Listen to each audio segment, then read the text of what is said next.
Today we'll be discussing the fiscal cliff. The fiscal cliff is a popular shorthand term used to describe what the U.S. government faced in 2012, when the terms of the Budget Control Act of 2011 were scheduled to go into effect.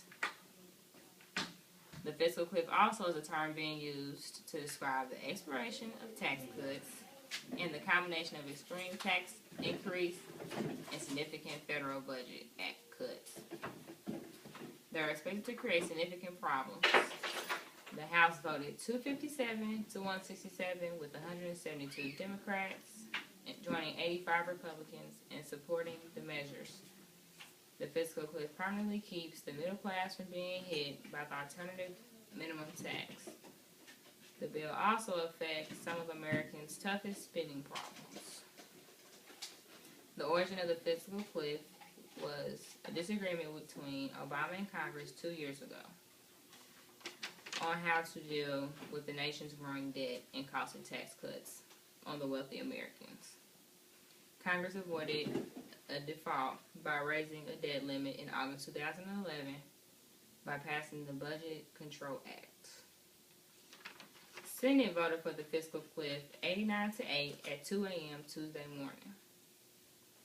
The deal raises $715 billion, and the Republicans have higher taxes for the wealthiest, and Democrats adapted a higher threshold for how much income will face higher tax rates.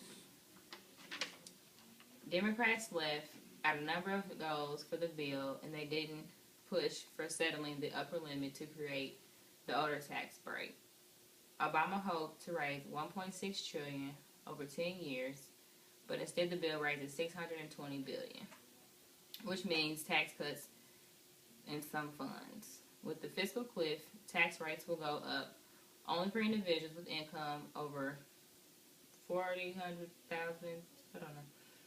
and families earning more than $450,000. The Senate plan calls for $12 billion in new revenue and another $12 billion in spending cuts.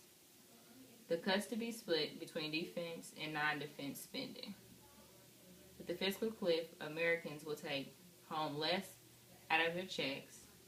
Americans earning $30,000 a year will take home $50 less, and Americans earning $113,700 a year will lose $189.50 each month. I believe that the Congress handled the situation correctly and addressed every issue before coming up with a solution. And then I haven't seen any new things coming about.